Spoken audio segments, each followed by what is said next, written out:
Ya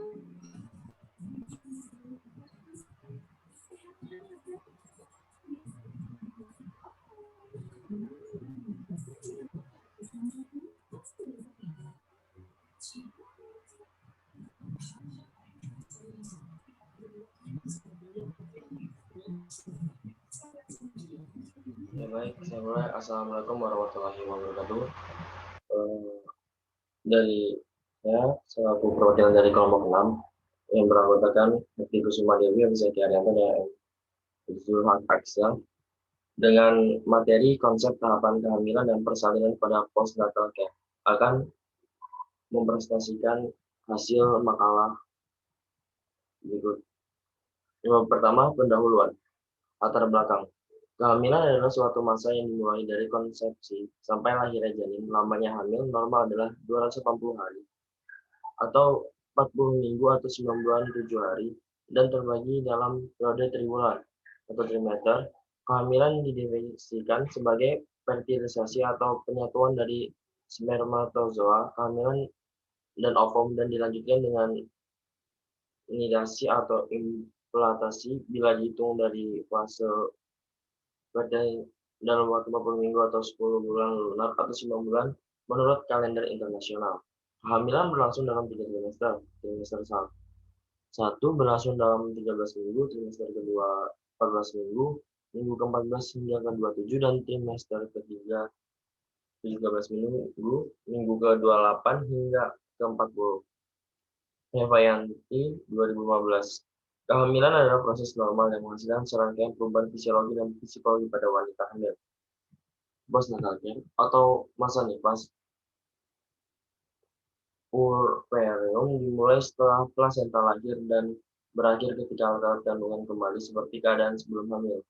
Postpartum atau masa nifas disebut juga puerperium, yang berasal dari bahasa Latin, yaitu dari kata pure yang artinya bayi dan porus berarti melahirkan.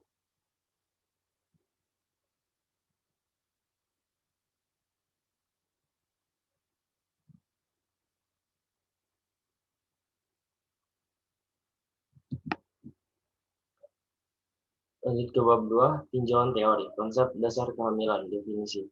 Menurut Kamus Saku Kedokteran Dorlan, kehamilan adalah suatu keadaan mengandung embrio atau fetus yang bertumbuh di dalam tubuh setelah penyatuan sel telur dengan spermatozoa. Namun menurut Kuswanti, kehamilan merupakan masa di mana wanita membawa embrio atau fetus di dalam tubuhnya. Masa kehamilan dimulai dari konsepsi sampai lahirnya janin. Lamanya kehamilan mulai dari ovulasi sampai partes, yaitu kira-kira 280 hari atau 40 minggu, dan tidak lebih dari 300 hari 43 minggu. Sedangkan sumber lain mengatakan kehamilan adalah suatu peristiwa alami dan fisiologi yang terjadi pada wanita yang ditemui oleh suatu peristiwa fertilisasi yang membentuk zigot dan akhirnya menjadi janin yang mengalami proses perkembangan di dalam uterus sampai proses persalinan. Lanjut, yang pertama, klasifikasi kehamilan. Menurut Kuswanti, kehamilan dibagi menjadi dua, yaitu kehamilan menurut lamanya dan kehamilan dari tuanya.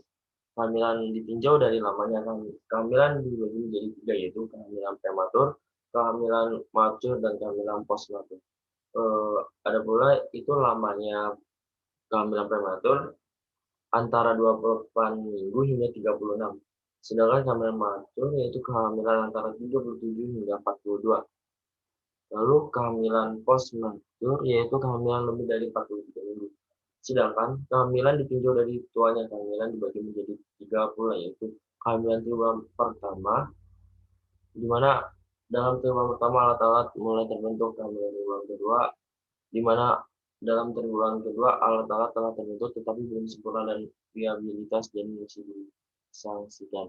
Kehamilan triwulan terakhir, di mana janin yang dilahirkan dalam trimester ketiga telah viabel dapat hidup.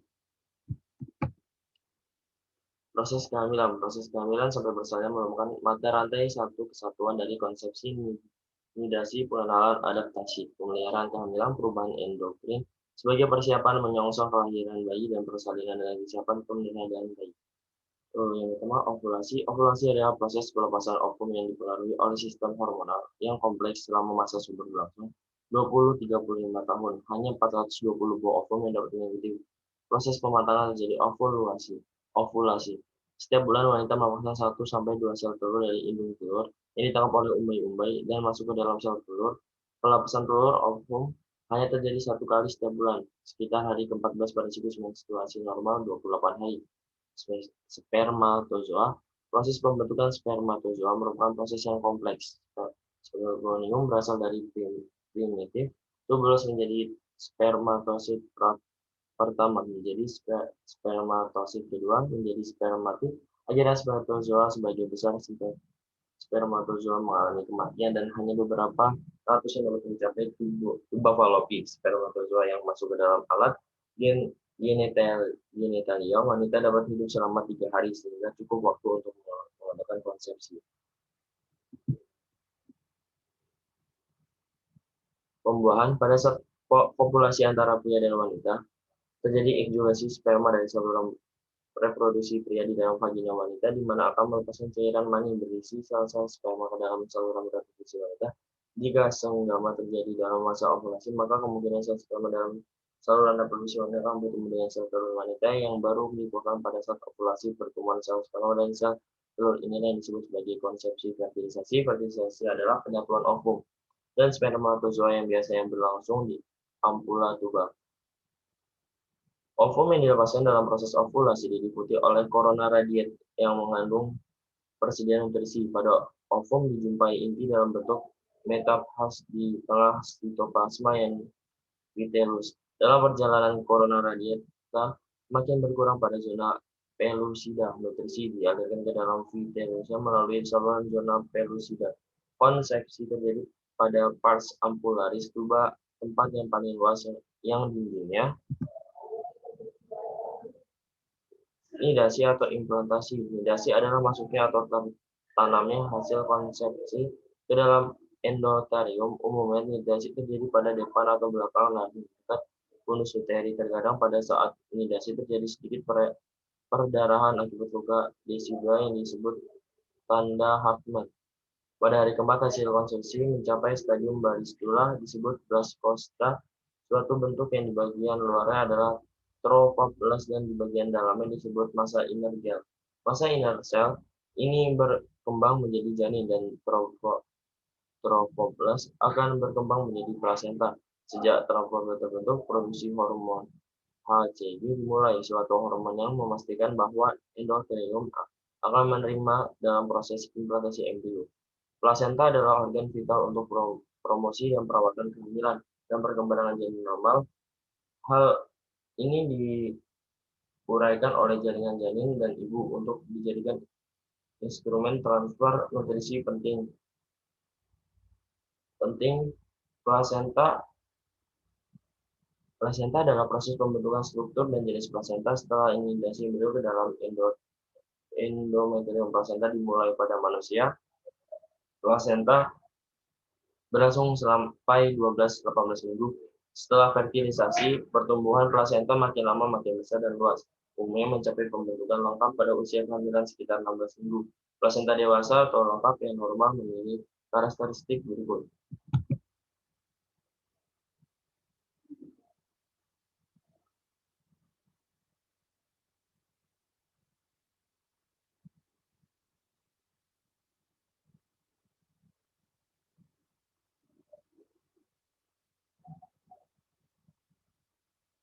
Yang pertama, bentuk budar atau oval, diameter 15 hingga 25 cm, tebal 3 hingga 5 cm, berat rata-rata 500 hingga 600 gram. Interstital di pusat, tempat berhubungan dengan plasenta dapat di tengah sentrasi di samping lateris atau di tepi ujung tepi marginnya. Di sisi ibu tampak daerah-daerah yang akan menonjol katuran yang diliputi selaput tipis di sebelah basiosis. Di sisi janin tampak sejumlah arteri dan vena besar pembuluh chorion menuju tali pusat chorion diliputi oleh amnion. Sirkulasi darah ibu di plasenta sekitar 300 cc. Pertumbuhan dan perkembangan hasil konsepsi menurut Dewi DKK, pertumbuhan dan perkembangan embrio dari trimester 1 sampai dengan trimester 3 adalah sebagai berikut. Trimester 1 minggu 1 disebut masa germinal. Karakteristik utama masa germinal adalah Sperma membuahi ovum yang kemudian terjadi pembelahan sel. Minggu kedua terjadi diversi massa seluler embrio menjadi dua lapis, yaitu lempeng epiblas menjadi dan hipoblas. Akhir stadium ini ditandai alur fluid. Minggu ketiga terjadi pembentukan tiga lapis lempeng, yaitu ektoderm dan endoderm, dengan penyeludupan lapisan mesoderm, diantaranya diawali dari daerah pimpistik. Pada akhir minggu ketiga, awal minggu keempat, mulai terbentuknya ruas-ruas badan. Sebagai karakteristik pertumbuhan periode ini, terbentuknya jantung, sirkulasi darah, dan saluran pencernaan. Pertumbuhan dan diferensiasi somit terjadi begitu cepat sampai dengan akhir minggu ke-8, terbentuk 30 hingga 35 somit, disertai dengan perkembangan berbagai karakteristik fisik lainnya seperti jantungnya mulai memompa darah, anggota badan terbentuk dengan baik. Minggu ke-12, beberapa sistem organ melanjutkan pembentukan awalnya sampai dengan akhir minggu ke-12, embrio menjadi janin. Gerakan pertama dimulai selama minggu ke-12, jenis kelamin dapat diketahui jika memproduksi urin. Trimester kedua, sistem sirkulasi janin mulai menunjukkan adanya aktivitas denyut jantung dan aliran darah. Dengan alat fetal ekografi, denyut jantung dapat ditemukan sejak minggu ke-12. Sistem respirasi, janin mulai menunjukkan gerak pernafasan sejak usia sekitar 18 minggu. Perkembangan struktur alveolus paru sendiri baru sempurna pada usia 24 hingga 26 minggu.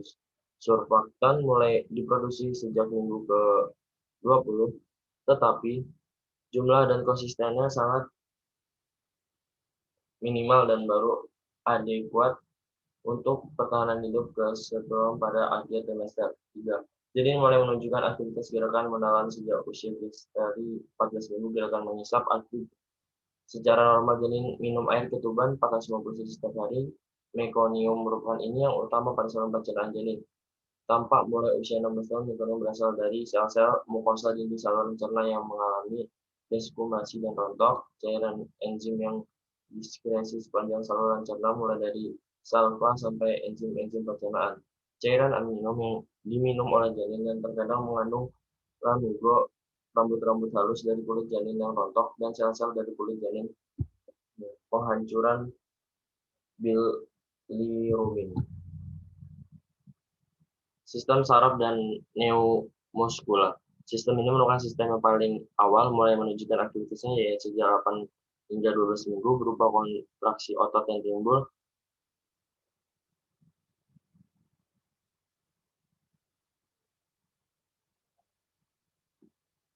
Janin mampu mengadakan elipsi alat-alat gerak dengan refleksi dasar yang sangat sederhana. Sistem saraf sensorik khusus atau indera mata yang terdiri atas lengkung, bakal lensa, lens, dan bakal bola mata mampu optik pada awalnya menghadap ke lateral, kemudian berubah letaknya ke permukaan ventral wajah. Sistem urinarius, glomerulus, ginjal mulai terbentuk sejak umur 8 minggu. Ginjal mulai berfungsi sejak awal trimester kedua, dan dalam vesika urin dan ditemukan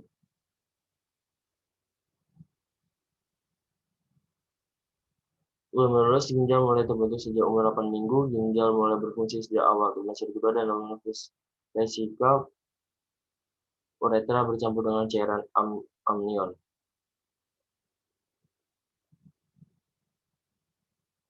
Sistem endokrin, kortikosteroid dan tirotropin mulai diproduksi di hipofisis janin sejak usia 10 minggu hingga berfungsi untuk merangsang perkembangan kelenjar suprarren dan jaringan tiroid.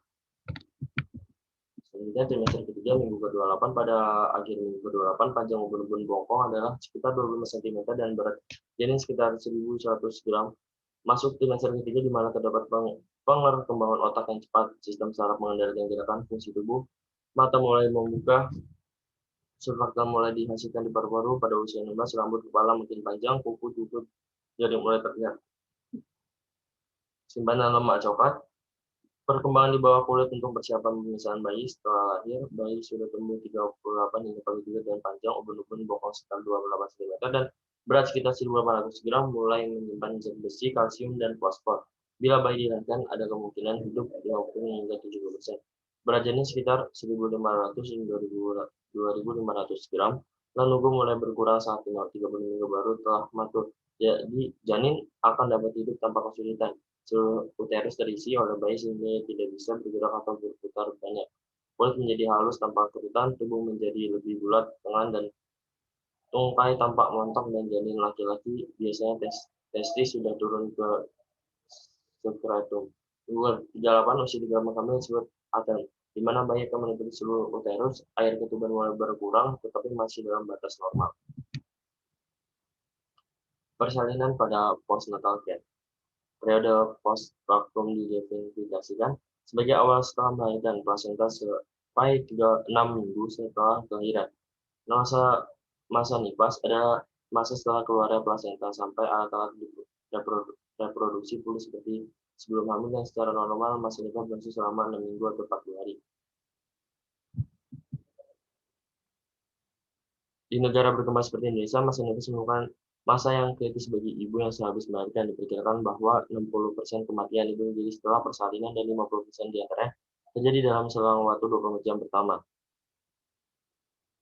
Bila IQ masih tinggi, berarti pelayanan observasi buruk sehingga memerlukan perbaikan dari laporan WHO. Di Indonesia merupakan salah satu angka kematian ibu tergolong tinggi, yaitu 420 per 100 kelahiran hidup bila dibandingkan dengan negara-negara ASEAN.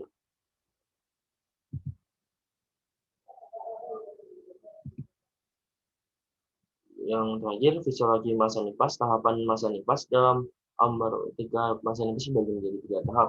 Yang pertama, puerperium, yang kedua, purperium, yang ketiga, remote puerperium. Yang puerperium terjadi di program berdiri dan berjalan-jalan dalam agama Islam dengan telah bersih dan boleh bekerja setelah 40 hari.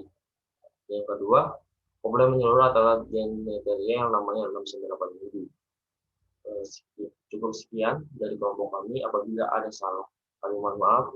Wabillahi taufiq wal hidayah. Wassalamualaikum warahmatullahi wabarakatuh.